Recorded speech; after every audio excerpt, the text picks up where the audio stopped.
Nós já vamos entrar aqui na palavra de Deus e eu convido você já a abrir sua Bíblia comigo em Mateus 6, deixa aberto aí, Mateus 6, verso 19. Nós estamos estudando, o Sermão do Monte e eu não sei você, mas tem sido incrível esse estudo porque cada vez mais a gente vê que o Sermão da Montanha é uma nova legislação, é um novo jeito da gente viver, é uma nova forma da gente encarar a vida. Sabe, quando nós estamos diante desse sermão aqui de Jesus, nós estamos realmente vendo o desejo de Deus para nós. Nós que nascemos de novo, quando nos deparamos com esse texto, é como Jesus querendo dizer para nós o que é ser humano de verdade. Essa é a verdade desse texto. É Jesus mostrando como um ser humano de verdade vive. Só que, eu não sei se você já reparou, mas é muito difícil de ver o que está escrito aqui. É uma barra muito alta. Toda vez que eu leio o Sermão do Monte, ou toda vez que eu estou ouvindo alguém dar uma palavra em cima dele, eu fico imaginando algumas coisas. Por exemplo, eu imagino Jesus me vendo, lendo esse texto. E aí eu falo, pô, Jesus, não dá. É muito difícil, Jesus. Como é que nós vamos fazer? E aí eu imagino Jesus me respondendo, isso, Arthur, esse é o caminho. Você está entendendo, é por aí. Porque automaticamente, quando a gente lê algo ou aprende algo, a nossa cabeça faz uma conta. Como eu vou fazer isso aqui? Só que, quando nós estamos diante desse texto, não é como eu vou fazer, é como Cristo vai fazer através de mim. Então não adianta eu e você estar aqui nessa série maravilhosa, Siga o Mestre, e a gente sair daqui pensando como eu vou colocar em prática. A nossa prática tem que ser morrer para que Cristo viva e Cristo vivendo isso aconteça. Amém? Então esse é o entendimento que nós temos que ter, porque a barra é muito alta, um ser humano não consegue. Embora Jesus esteja mostrando como é ser humano de verdade, é o ser humano que vive a partir do Espírito que habita nele agora. Então nós não vamos conseguir pela nossa força do braço, nós vamos conseguir pelo Espírito e pelo poder que ele tem agindo em nós. Amém? Então esse é o Sermão da Montanha que Jesus deixou para nós. Nós já vimos algumas partes desse sermão e hoje nós vamos continuar então o capítulo 6. Qual que tem sido o desafio de quem está aqui ministrando?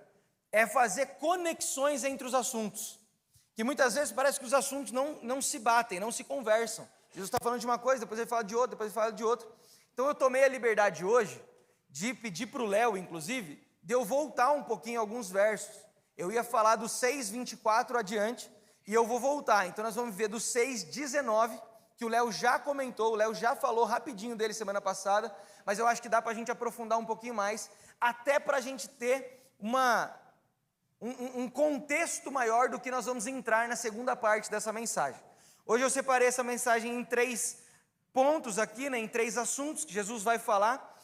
Primeiro, quem nós vamos escolher. Segundo, as ansiedades dessa vida. E terceiro, como nós tratamos o pecado. Então, essas vão ser as 3 conversas que nós vamos ter hoje aqui nessa manhã.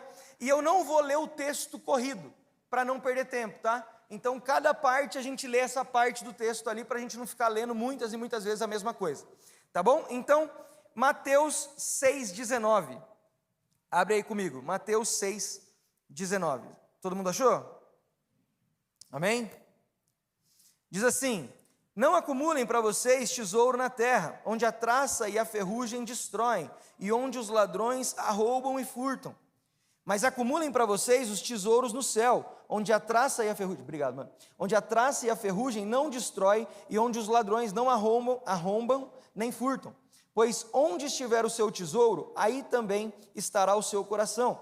Os olhos são a candeia do corpo. Se os seus olhos forem bons, todo o seu corpo será cheio de luz. Mas se os seus olhos forem maus, todo o seu corpo estará em trevas. Todo o seu corpo será cheio de trevas. Portanto, se a luz que está dentro de você são trevas, que tremendas trevas são. Ninguém pode servir a 2 senhores, pois odiará um e amará outro, ou se dedicará a um e desprezará o outro. Vocês não podem servir a Deus e ao dinheiro. Até aqui. Então eu tomei a liberdade de pedir para o Léo para ler isso aqui de novo, para a gente poder refletir um pouco mais sobre o que Jesus está nos ensinando nesse texto.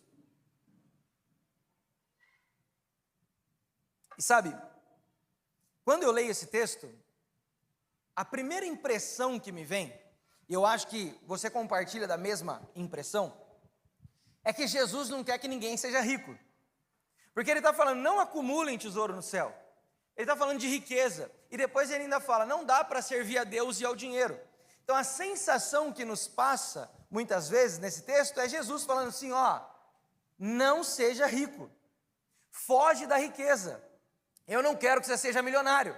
Eu não quero que você seja um coach que vende cursos e faz 7 em 1, 6 em 7. É que está na moda isso aí. Então, dá essa impressão lendo esse texto. Mas a verdade é que não tem nada a ver com isso.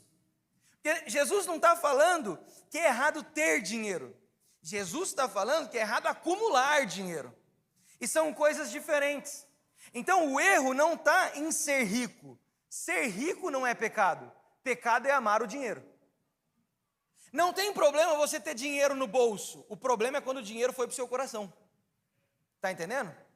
Então, uma vez perguntaram para o pastor Rick Warren, aquele pastor que escreveu Uma Vida com Propósito, um dos livros mais vendidos aí dos nossos tempos. Perguntaram para ele assim, pastor, é pecado ser rico? Aí ele falou assim, não é pecado ser rico. Pecado é morrer rico. Tem uma diferença muito grande, sim ou não? Então, Jesus aqui não está falando que ser rico é o pecado. Inclusive, na Bíblia, a gente encontra homens que foram extremamente ricos, mas que a riqueza não era o pecado que estava ali evidente na sua trajetória. Então, por exemplo, Abraão foi um homem muito rico. Abraão era o pecado de Abraão era ser rico? Não. Jó era um homem muito rico. Jó pecou porque era rico? Não. Davi foi um rei muito rico. Davi pecou porque era um rei rico? Não. Ou seja, está claro para nós que a riqueza não é pecado. Pecado é amar o dinheiro acima de todas as coisas. Pecado é quando o dinheiro tomou o lugar, o trono do nosso coração e se tornou um senhor. Então, o que Jesus está querendo dizer aqui é que a riqueza você pode ter, você só não pode ser corrompido pela cobiça. Você não pode ser corrompido pela avareza. Você não pode ser corrompido em seus olhos. Você não pode desejar de forma errada. Aqui, a medida de Jesus vai lá em cima. Porque geralmente a gente está acostumado com falar de pecado em coisas práticas, em ações. Tanto que os mandamentos, dos 10 mandamentos, apenas um é interno. Todos os outros são coisas de ações que nós fazemos. E aí quando Jesus vem para o Sermão da Montanha, ele já não vai tratar de ações, ele vai tratar de coisas internas. E isso eleva o nível dessa santidade da nossa vida lá em cima. Por isso que ser rico, ter dinheiro não é pecado, mas a forma como nós pensamos e cremos no dinheiro se torna um pecado. Então, o problema é essa cobiça, esse desejo desenfreado, essa ambição perigosa acerca de dinheiro. Então aqui ficou claro que não é pecado ter, mas o desejar de forma errada. O que nós, quando estamos diante do Sermão da Montanha, precisamos entender, gente? É que se não é prático, se não é de uma ação, mas é de algo interno, nós precisamos reconhecer quem é o nosso Deus. E o nosso Deus é o verdadeiro juiz. É aquele que não precisa julgar por uma atitude, mas ele consegue olhar dentro de nós e tirar um raio-x da nossa alma, sabe? E falar, a intenção está errada ali dentro. Então eu posso, muitas vezes, ser uma pessoa extremamente rica. Pode ter um milionário aqui no nosso meio, e essa pessoa que é milionária não tem problema nenhum com esse texto, porque ela não deixou o dinheiro entrar no coração dela.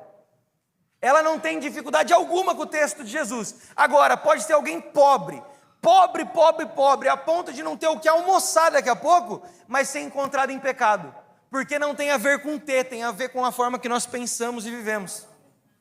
Então você entende que muitas vezes a gente se depara com esse texto e fala, meu Deus do céu, vem um dinheiro a mais, deixa eu jogar aqui fora, porque eu não quero que o dinheiro faça mal para mim. E não é isso, é a forma como você vai pensar, conhecer e crer a respeito desse dinheiro que pode se tornar um senhor, que é o que Jesus disse. Então, nós não podemos acumular riqueza, nós não podemos ter essa ambição perigosa. Porém, lê comigo o verso 20. Jesus vai dizer assim, ó: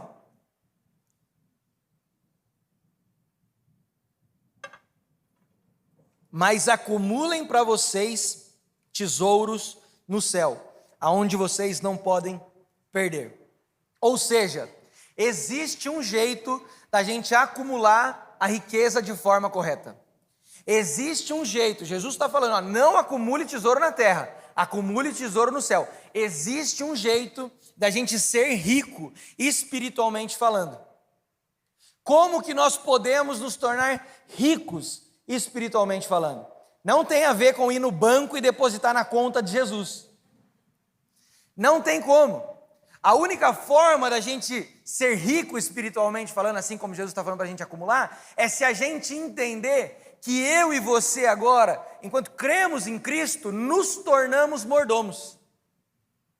Nos tornamos administradores daquilo que não é nosso, mas é de Deus. Então, para que a gente consiga acumular tesouro da forma correta, nós vamos precisar mudar a nossa mentalidade.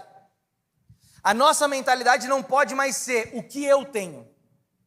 A nossa mentalidade tem que ser transformada para o que Deus me deu e o que Ele deseja que eu faça com isso. Então, tudo que chega na nossa mão agora é de entendimento. Deus me deu, Ele é o meu Senhor. O que esse Senhor que me deu deseja que eu faça. E o que nós precisamos entender é que se nós somos mordomos, é que se Deus é o nosso Senhor, Ele cuida de nós, sim ou não? Vocês estão aí? Sim. Ele cuida de nós. Falar de dinheiro é complicado, né? O pessoal fica meio quieto, fica meio apreensivo. Gente, vamos lá, dinheiro não é pecado, ok? Então, nós precisamos fazer essa transformação para que a gente consiga pensar dessa forma. O que esse Senhor que tem me dado deseja? E aí, nós vamos conseguir então crer que esse Senhor é bom e, sendo bom, Ele cuida das nossas necessidades. Então, deixa eu contar uma coisa para você aqui. Você escolheu Jesus como Senhor da sua vida, sim ou não? Sim. Se Ele é o seu Senhor, quem cuida de você? Ele. Sabendo que é Ele que cuida e que Ele tem dado o que você precisa, aí vem a outra pergunta que é onde pega. O que você tem feito com aquilo que sobra que Ele tem te dado? E é aqui que dói. Porque é nesse ponto que a gente vai poder acumular a riqueza da forma que Jesus ensinou. Se Ele está dando além da nossa necessidade, o que esse a mais vai ser feito? O que nós vamos fazer com isso que está vindo a mais na nossa mão? Porque se não é nosso e é dele, nós então não deveríamos pensar a Deus, ou conversar com Ele e falar, Deus, o que o Senhor quer que eu faça? Se Ele cuida de mim, não deixa faltar nada e ainda me dá além do que eu preciso, porque Ele é um bom Senhor, eu não tinha então que chegar nesse Senhor e perguntar o que o Senhor deseja que eu faça com o que sobrou? E é justamente disso que Jesus está falando. Aonde vai ser o seu investimento? Sabe por quê? Porque nós somos mordomos, entendemos isso. Precisamos ser, no caso. O problema é quando nós estamos tendo uma síndrome de dono. E aí eu acho que o dono das minhas coisas sou eu e não Deus. E aí porque eu sou o dono, o que sobra das minhas necessidades é para o meu prazer, sim ou não? Se eu sou o dono, eu faço o que eu quero, o prazer é meu, eu vou fazer alguma coisa que me dá prazer.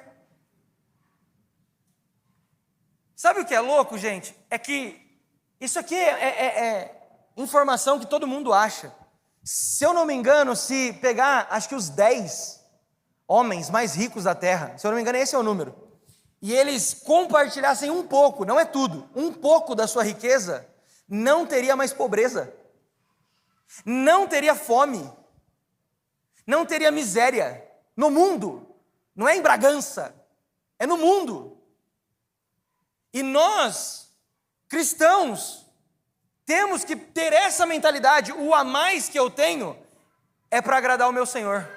O a mais que está na minha mão é para agradar a Deus. Arthur, você está dizendo então que eu não posso ser precavido? Não, você pode, nós vamos conversar sobre isso um pouco mais para frente. Você está dizendo que eu não posso planejar fazer coisas também para o meu prazer? Não, não estou falando sobre isso. Eu estou falando sobre um dinheiro a mais, um dinheiro extra que chega na nossa mão e que nós podemos compartilhar, participar daquilo que Deus está fazendo na terra e muitas vezes nós estamos guardando por medo de Deus não ser um bom Senhor e não cuidar da gente. Então nós temos que olhar para esse texto do verso 20 e falar: Deus, eu entendi que eu sou um mordomo, me fala o que eu faço. Eu entendi que você é o meu Senhor, me mostra o que eu tenho que fazer para te agradar, porque eu não quero ser o dono da minha vida. Quando Jesus vai para frente aqui do texto, ele vai falar que os olhos são as candeias, né, do corpo. Se os nossos olhos forem bons, o nosso corpo será bom. Ele está aprofundando essa nossa reflexão. Ele está aprofundando a nossa forma de ver a vida. E aí, essa reflexão precisa ser: como nós temos olhado para o que Deus tem nos dado? Como nós olhamos para o que Deus tem colocado na nossa vida? Como tem sido quando chega o dinheiro, o seu recurso na sua mão? Como você pensa a respeito dele? Sabe, às vezes, eu tenho um problema muito sério com dinheiro. Vou confessar um pecado aqui para vocês. Eu sou uma pessoa muito avarenta, por natureza. E avarento no sentido de querer ser tão seguro, que às vezes eu tenho para compartilhar e eu falo: mas e se acontecer alguma coisa? Não, mas esse dinheiro é meu, por que eu tenho que dar? Eu sou essa pessoa. Inclusive, tem até um caso engraçado. Quantos aqui conhecem aquele livro do Enneagrama, de uma jornada de autodescoberta? Uma galera conhece. É um livro que trata ali de tipos de personalidade, né? E aí um dia nós estávamos no escritório lá do Desascope, e a gente estava lendo esse livro e descobrindo qual era o número de cada pessoa. Aí eu sentei com a Val, começamos a ler ali para descobrir qual que era o meu. Aí a Val falou: não, eu acho que você é 7, sei lá, estou chutando aqui, tá? Aí eu falei: não, Val, eu acho que eu sou 4. Ah, ela: não, mas será que você não é 2? Porque tem 9 números. Aí o Douglas entrou na sala. E eu caminho com o Douglas há muitos anos. O Douglas me discipula há muito tempo. E esse livro, ele fala que cada personalidade tem um pecado enraizado. Então, se você é de um número, você lê lá, você vai saber que tem um pecado que você vai lidar realmente na sua vida. E o Douglas falou assim: vocês não estão achando do Arthur? Aí nós falamos: putz, cara, não, nós estamos em dúvida. E nós não tínhamos visto o número ali que ele ia falar. Aí ele falou assim: então fala os pecados de cada número para mim. Aí a Valéria foi falando o pecado de cada número. Aí na hora que chegou no 5 era a avareza. Aí o Douglas falou: é esse aí. É esse aí. já era, acertou. E eu não tinha lido o 5. Quando eu fui ler o 5, parecia que o cara tinha me conhecido desde pequeno, tinha escrito a minha vida e colocado no livro ali, que eu sou o número 5. Então a avareza é uma coisa que eu luto. Eu luto profundamente, de verdade mesmo assim. E tem outras pessoas que vão lutar com a ganância, que é o oposto, que é o querer ter demais, entendeu? Que é o desejar absurdo. Eu, por exemplo, não passa no meu coração o desejo de se tornar milionário. Arthur, você é tonto? Não, é que eu não quero, entendeu? Não é da minha personalidade. Agora, muitas vezes conversando com o Ti, principalmente quando ele estava inserido nos negócios, ele fala: mano, nós vamos ser milionários, nós vamos comprar o Bragantino, entendeu? É ou não é, Thiago? Chegaram primeiro, o Red Bull chegou primeiro. Mas você vê que é da personalidade do Tiago. A minha é o contrário. Então assim, eu luto com isso. Eu luto com essa avareza. Qual que é o problema aqui, gente? Eu sei que é engraçado, a gente lida disso de uma forma muito leve. Mas deixa eu falar uma coisa para você. Deixa eu aprofundar o que Jesus está falando aqui. Nós, muitas vezes, achamos que esse pecado, ou da ganância, ou da avareza, é algo simples, da nossa personalidade, é o nosso jeito, está tudo certo, a gente lida com isso. Mas o que Jesus está falando aqui é que não é. Se você encontrou no seu coração avareza, se você encontrou no seu coração uma ambição desenfreada, se você encontrou no seu coração essa ganância, não é simples, gente. É uma falha de caráter terrível, é pecado. Nós temos que dar nome ao pecado. Nós não temos que tratar o pecado como algo natural de nós. Ah, nasci assim, vou morrer assim, está tudo certo. Não, Gabriela, né? Não, eu não posso falar Gabriela, eu casei com uma Gabriela. Eu não posso tratar isso de forma leve, porque Jesus não trata. Para Jesus é muito sério a forma de lidar com o dinheiro aqui. Eu quero que você pare e pense agora. Vamos ler comigo aqui o verso 24. Lê comigo. Olha que profundo, olha que sério como Jesus vai tratar isso. Ninguém pode servir a dois senhores, pois odiará um e amará o outro, ou se dedicará a um e desprezará o outro. Vocês não podem servir a Deus e ao dinheiro. Deixa eu falar uma coisa para você. Em algumas versões vai falar que você não pode amar a Deus e a Mamon. Por quê, gente? Porque é tão sério, mas tão sério, que Jesus não fala que dinheiro é uma moeda. Para Jesus, dinheiro não é uma moeda. Para Jesus, dinheiro é uma entidade. Para Jesus, dinheiro não é um objeto. Para Jesus, dinheiro é espiritual. E quando Jesus está falando isso aqui, Ele está deixando claro, nós não podemos servir esse outro Senhor. Você sabe o que significa Mamon? Além de ser um Deus antigo e tal, você sabe o que significa, além de dinheiro? Significa ter posses, ou significa aquilo em quem eu deposito a minha confiança. Ai! E aqui é para a gente ver como é sério isso. Porque se nós não tomarmos cuidado e o dinheiro virar o nosso Senhor, Ele está sendo aquele em que nós depositamos a nossa confiança. E aí não dá. Porque se a nossa confiança não está em Deus, esquece, vai dar ruim. E deixa eu te falar uma coisa, além disso, o dinheiro sendo o Senhor, ele é um Senhor extremamente mau. Ele é um Senhor que cobra muito caro de quem o serve. Por isso, quando as pessoas seguem a esse Senhor, Paulo vai dizer que ao amá-lo, ele se torna a raiz de todos os nossos males. Por isso que quando nós vemos a humanidade corrompida em ganância, em um desejo desenfreado de ser rico, nós vemos um passando por cima do outro. Nós vemos aonde não existe mais amor. Por isso que nós vemos casamentos arranjados por interesse. Por isso que nós vemos casamento acabando. Sabia que dinheiro é a causa que mais separa casais? Por isso que nós vemos famílias sendo destruídas onde irmão não fala com o irmão. Por quê? Porque tinha uma herança e eles brigaram para ter dinheiro. Dinheiro é o motivo pelo qual nós deixamos as nossas amizades. Dinheiro é o motivo do mundo estar em guerra. Não ache que é por causa de um pedaço de terra que tem guerra, gente. Não ache. É tudo interesse financeiro. Por quê? Porque o dinheiro se tornou um Deus e ele cobra caro, a ponto de tirar vida de pessoas. Por isso que nós vemos pessoas sendo mortas, porque não pagaram, por causa de um vício R$10. Não é por causa de uma droga que aquela pessoa morreu, é por causa de R$10 que tomou o coração daquela pessoa que matou. Olha como o dinheiro cobra caro de quem o serve. Dinheiro é um senhor mau. Sabe, quando Jesus está falando que nós não podemos servir, é porque quando nós paramos para analisar tudo isso que o dinheiro, como o Senhor cobra, não combina com a vida de Deus.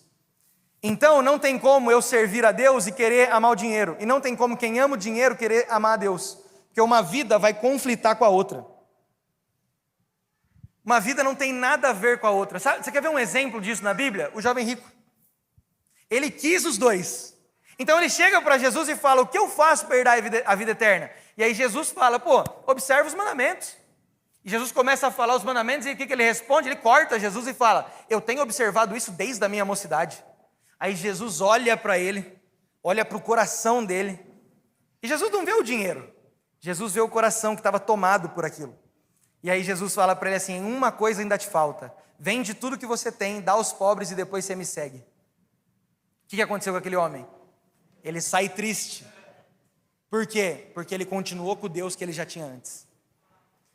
Não tem como a gente querer viver a vida de Deus e querer viver a vida desse senhor chamado Mamon. Então nós precisamos levar mais a sério como nós observamos e tratamos o nosso dinheiro. Porque na verdade o dinheiro não é nosso, o dinheiro é de Deus.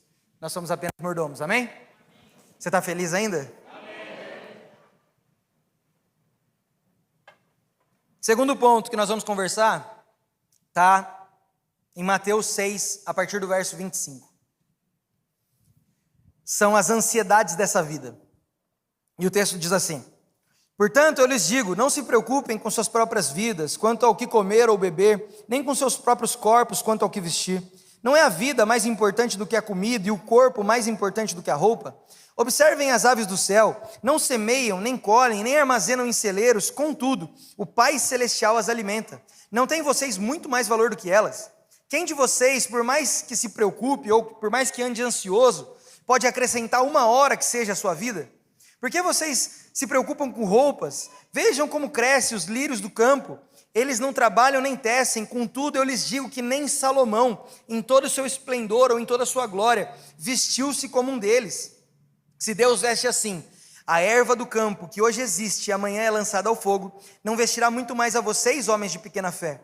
Portanto, não se preocupem dizendo o que vamos comer, ou o que vamos beber, ou o que vamos vestir, pois os pagãos é que correm atrás dessas coisas, mas o Pai Celestial sabe que vocês precisam delas. Busquem, pois, em primeiro lugar o reino de Deus e a sua justiça, e estas coisas lhes serão acrescentadas. Portanto, não se preocupem com o amanhã, pois o amanhã se preocupará consigo mesmo. Basta a cada dia o seu próprio mal. Então, gente, aonde que um texto, um assunto se conecta com o outro aqui? É muito simples. Se Jesus termina esse primeiro assunto da riqueza, desse acumular riquezas, falando que nós não podemos servir aos dois senhores, o segundo assunto que ele vai entrar, que é sobre andar ansioso, está conectado. Por quê? Porque aqui ele vai falar com aqueles que escolheram o Senhor Jesus e não ao dinheiro. Aqui ele vai mostrar como é o estilo de vida de quem escolheu amar a Deus e ser cuidado por um pai, e não daqueles que escolheram servir ao dinheiro, amém?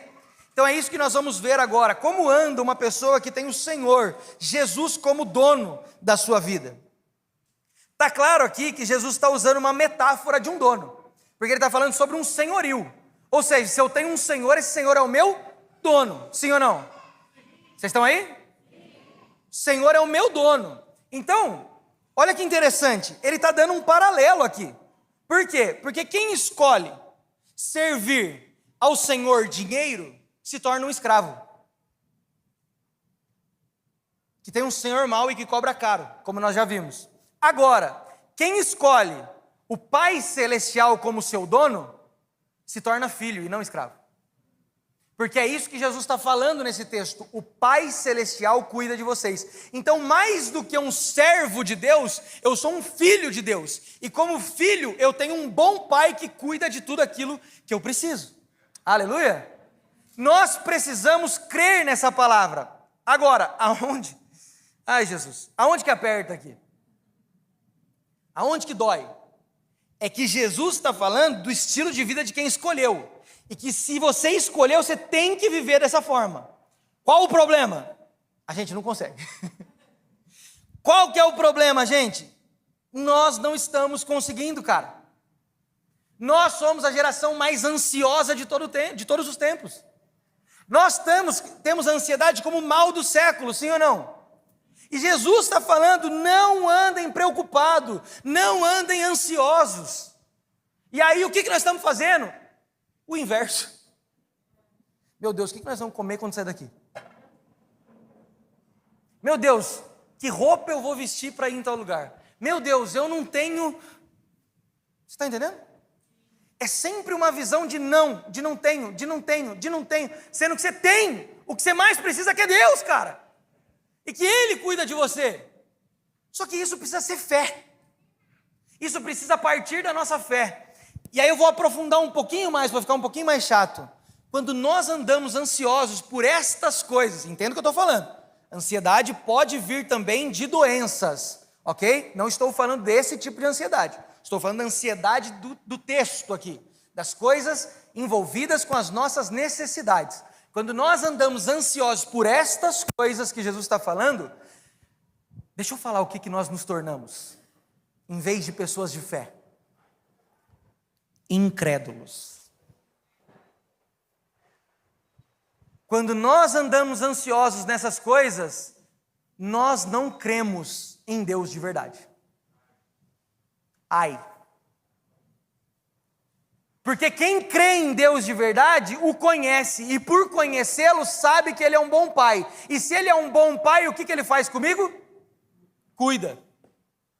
A matemática é simples, a execução é que é difícil muitas vezes. Então, nós precisamos entender que Jesus está falando aqui, não andem ansiosos. Jesus vai tratar sobre esse assunto, as ansiedades da nossa vida. E aí, para isso, eu quero falar com você o que é ansiedade. O que é ansiedade? É uma preocupação ou medo excessivo de situações que podem ser rotineiras ou não, e que normalmente você não tem controle da situação. Olha isso. É uma preocupação e um medo excessivo de coisas que não estão no seu controle. A ansiedade, a preocupação, ela tem sido o mal do século. O que significa ansiedade, gente? Na origem da palavra, ela traz o significado de estreito, de rasgado, de asfixiado. Por isso que quando alguém tem ansiedade, é uma sensação muito parecida com quem sofre de claustrofobia, de ter problema com lugar fechado, que parece que falta ar, parece que o peito vai rasgar, você entra em desespero. Por que a ansiedade é isso? Porque é justamente o que a situação está fazendo com a gente. O medo puxa de um lado, a ansiedade puxa do outro, e nós estamos sendo rasgados no nosso coração aqui, ó. Nós estamos sentindo uma dor no meio do nosso coração que a gente não tem controle sobre ela. Deixa eu te falar uma coisa, alguém ansioso é alguém que já está fragilizado. Pelas situações, Arthur? Não, pelas suas próprias emoções. Porque isso é número. Isso é estudo, comprovado. 70% das coisas que nos causam ansiedade nunca vão acontecer. Para pensar nisso. Você tem andado ansioso, sendo que 70% das coisas que te causam ansiedade nunca vão acontecer. Deixa eu te falar o que está nesse 70%. Nesse 70%, você está andando ansioso com o que você vai comer, beber, vestir, sendo que Deus já garantiu isso para você porque Ele é seu Pai. E aí você anda ansioso com uma coisa que nunca vai acontecer. Muitas vezes a gente não tem controle da ansiedade. Sabe, eu passei uma situação que me marcou tão profundamente que toda vez agora que eu tenho que fazer a mesma coisa, eu fico desesperado, que é andar de avião. Eu era aquele cara chato e tonto do avião. Sabe o cara chato que quando vai viajar com alguém que tem medo fica falando, ih, tá estranho, hein? Ih, tá tremendo, hein? Sabe? Eu era o cara chato. O Felipe, que viaja comigo, morre de medo de altura. Então toda vez que eu saio pregar em algum lugar, eu levo o Felipe comigo, e ele entra no avião, cara, ele já entra com medo. Ele tem muito medo de altura. E eu era esse cara tonto, que falava toda vez, Felipe, eu olhava na janela e falava, ai Felipe, hoje eu não sei, viu? Essa nuvem aí, essa chuva. E eu também era aquele cara que sentava na cadeira do avião e dormia. Teve uma vez que eu fui viajar com o Douglas, isso foi sinistro. Eu cheguei no avião, eu sentei na cadeira, eu desmaiei. Sabe o que é desmaiar? Aí o avião teve que passar por uma manutenção antes de ir para a pista de decolagem, e demorou, cara, uns 20 minutos, e eu dormindo. Quando chegou na pista de decolagem, eu acordei e falei para o Douglas, nossa, nem vi a viagem. Aí o Douglas olhou para mim e falou assim, não é possível, você está zoando, velho. Porque eu realmente não tinha medo nenhum. Até o dia que eu estava voltando de Brasília. E aí eu estava com o Felipe do meu lado. E aí estava chovendo muito. Só que eu não tinha medo. Então eu fiz a idiota da brincadeira de olhar na janela e falar, ih, Felipe, hoje eu acho que nós vai morrer. Cara, sem brincadeira nenhuma, na hora que eu falei isso pro Felipe, o avião fez assim, ó. Começou a tremer, cara, mas de um jeito que eu nunca vi na minha vida. Sabe, tipo, turbulência severa. Não, comecei a orar na hora. Comecei a orar, eu falei, Deus, pelo amor de Deus, minha esposa está grávida. Não é possível que eu não vou ver a cara do meu filho. Deus, me salva. Eu olhei pro lado. Eu olhei pro lado, o Felipe estava ligando o celular e ligando para a mãe dele, falando, tchau mãe, eu vou... Tamanho era o desespero da situação. Vocês acham que é brincadeira?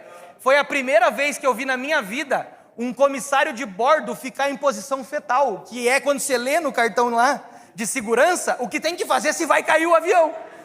Na hora que eu vi o comissário em posição fetal, eu falei, já era. Hoje era o dia do piloto, o piloto estava comigo junto, vou morrer por tabela.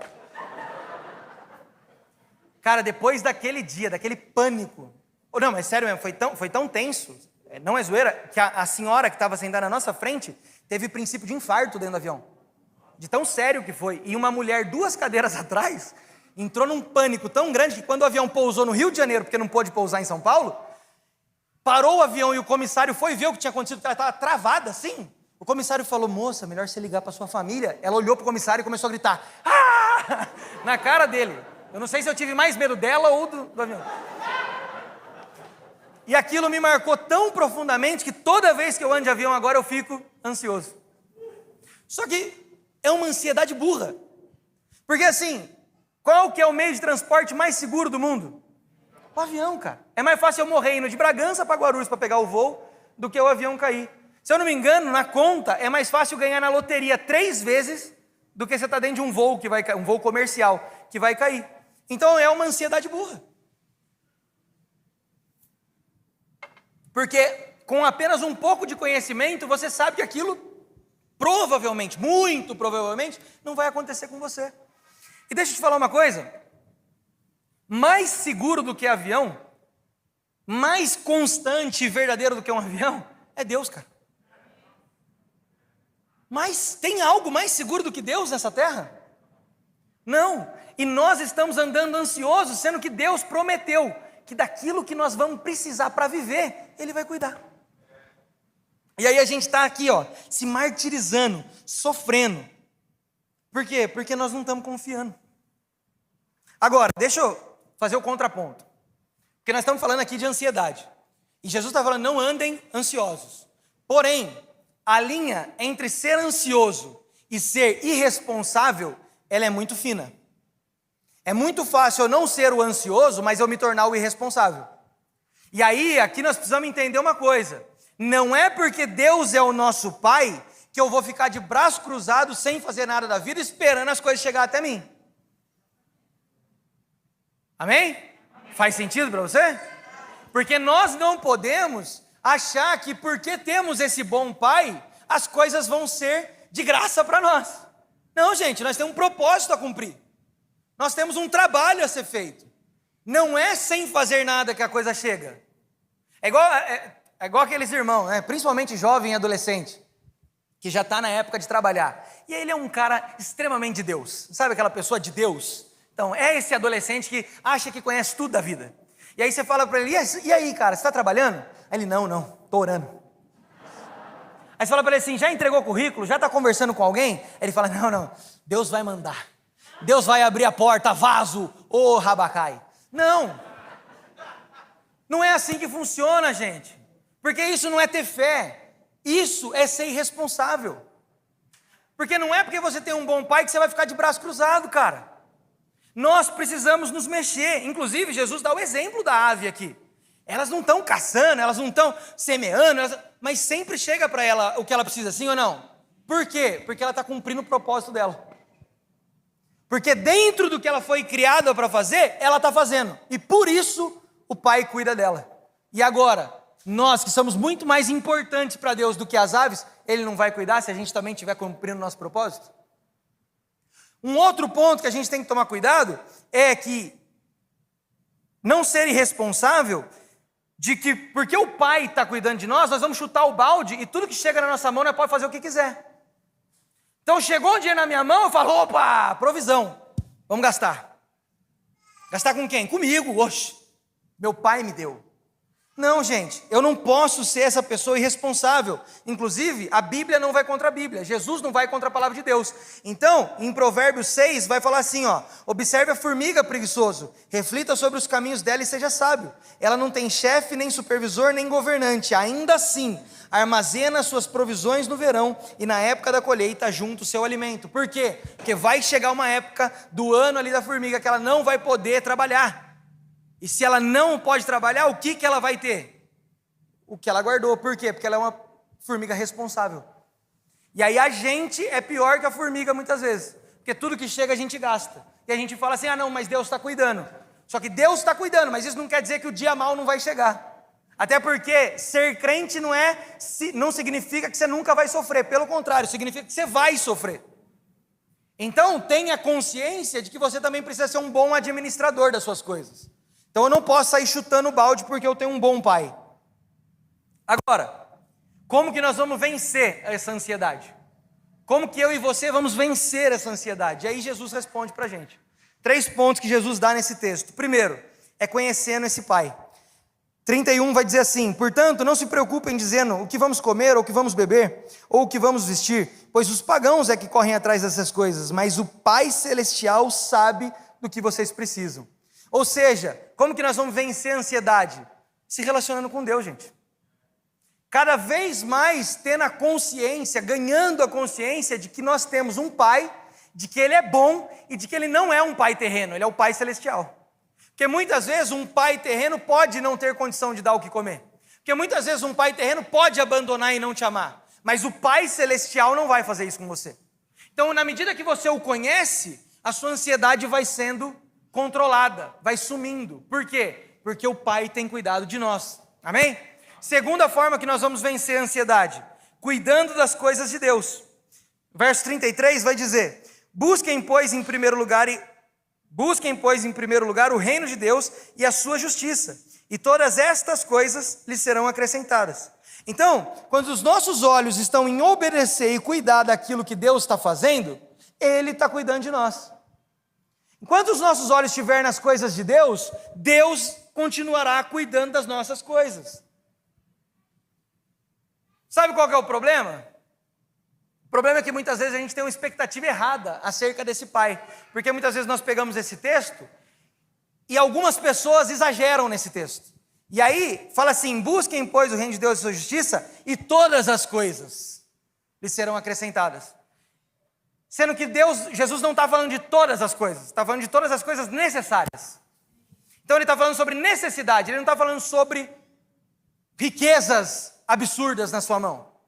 E aí a gente tem uma expectativa errada do que Deus está fazendo para nós, e a gente acha que Ele vai nos tornar milionário, sendo que não, Ele vai cuidar das nossas necessidades, e isso está garantido. Se Ele quiser que você seja um milionário, glória a Deus por isso. Se Ele não quiser, glória a Deus por isso.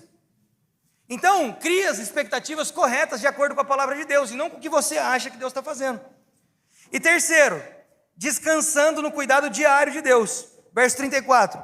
Portanto, não se preocupem com o amanhã, pois o amanhã se preocupará consigo mesmo. Basta cada dia o seu próprio mal.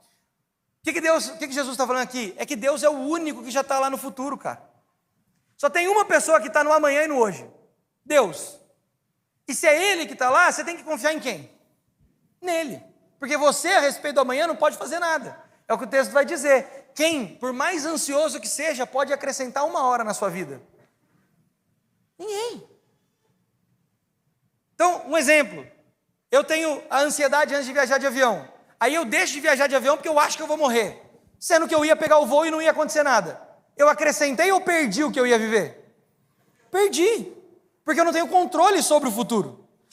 Então, nós temos que viver o hoje. Nós só temos o agora. E o que nós fazemos no agora? O melhor que nós podemos. Por quê? Porque nós somos a imagem de Deus, cara. Nós temos que confiar nesse Pai, saber que Ele está cuidando de nós e viver o agora. É isso que nós precisamos fazer para vencer a ansiedade. Então, que isso entre no seu coração. Não seja alguém ansioso, seja alguém que está sendo cuidado por Deus. Amém? E vamos para o último ponto, que é Mateus 7. Aí vira o capítulo aí. Jesus vai tratar de como nós vamos lidar com os pecados. E aqui já entra aquela dificuldade, né? Os outros dois tinham a ver, esse já é um outro assunto. Tá? Então, Mateus 7, verso 1, vai dizer assim: não julguem para que vocês não sejam julgados, pois da mesma forma que julgarem, vocês serão julgados, e a medida que usarem também será usada para medir vocês. Por que você repara no cisco que está no olho do seu irmão, e não se dá conta da viga, ou, dependendo da sua versão, da trave que está em seu próprio olho? Como você pode dizer ao seu irmão: deixe-me tirar o cisco do seu olho, quando há uma viga no seu? Hipócrita, tire primeiro a viga do seu olho, e então você verá claramente para tirar o cisco do olho do seu irmão. Não deem o que é sagrado aos cães, nem atirem suas pérolas aos porcos. Caso contrário, estes a pisarão, e aqueles, voltando-se contra você, os despedaçarão. Então aqui Jesus já está numa outra temática, e ele vai nos ensinar como lidar com o pecado. Como que nós vamos lidar com o pecado? E aí ele dá duas formas. A primeira é saber observar o pecado. Como que eu lido com o pecado do meu irmão, pelo que Jesus está falando aqui? Como um cisco. E como é que você tira o cisco do olho de alguém? Você dá uma facada no olho, tirar o cisco?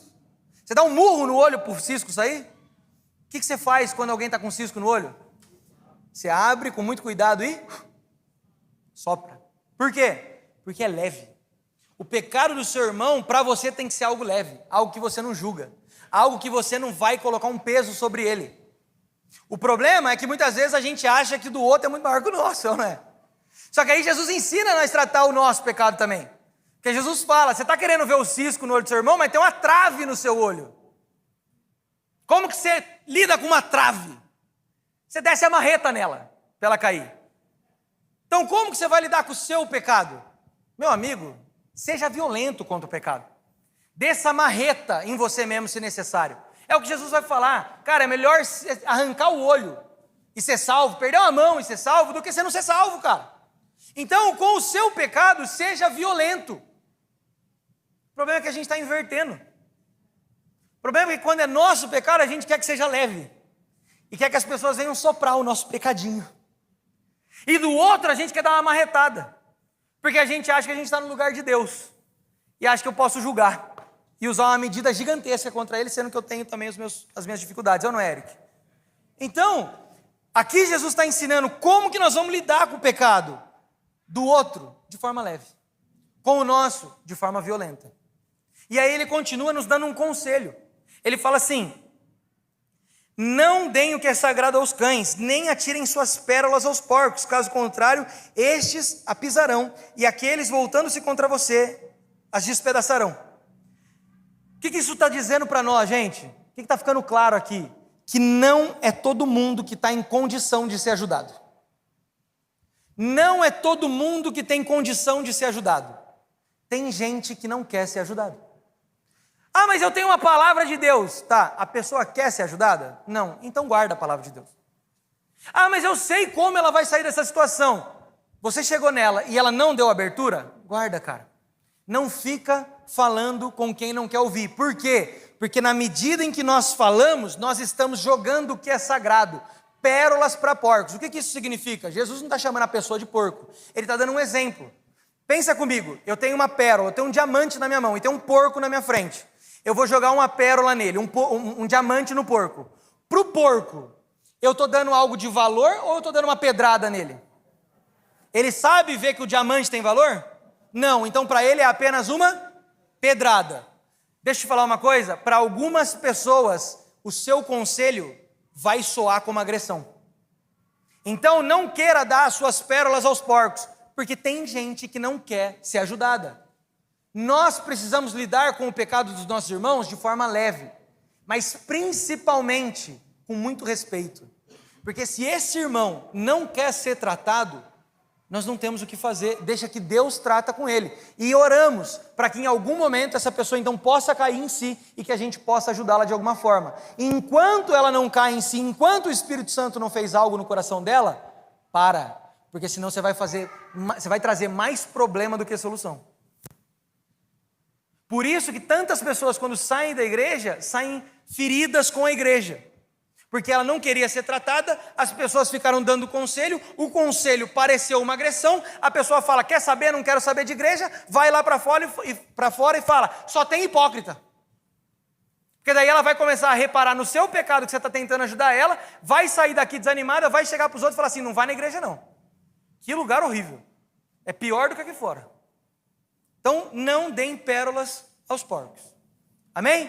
Então, esses são os 3 assuntos que Jesus tratou nessa parte aqui do Sermão da Montanha e que nós precisamos, então, viver de acordo com isso. Primeiro, não ser apegado ao dinheiro. Ser rico é pecado, gente? Não. Pecado é o coração estar corrompido pela riqueza. Segundo, não andar ansioso. Nós, que somos aqueles que temos um bom Pai Celestial, não podemos caminhar em ansiedade, mas em confiança naquele que cuida de nós. E terceiro, nós somos aqueles que têm que aprender a lidar com o pecado da forma que Jesus ensinou. Dos outros de forma leve, sem julgar. o nosso seja violento e violenta com você mesmo contra esse pecado, para que então a gente possa ser um pouquinho mais parecido com Jesus. Amém? Fica de pé, vamos orar.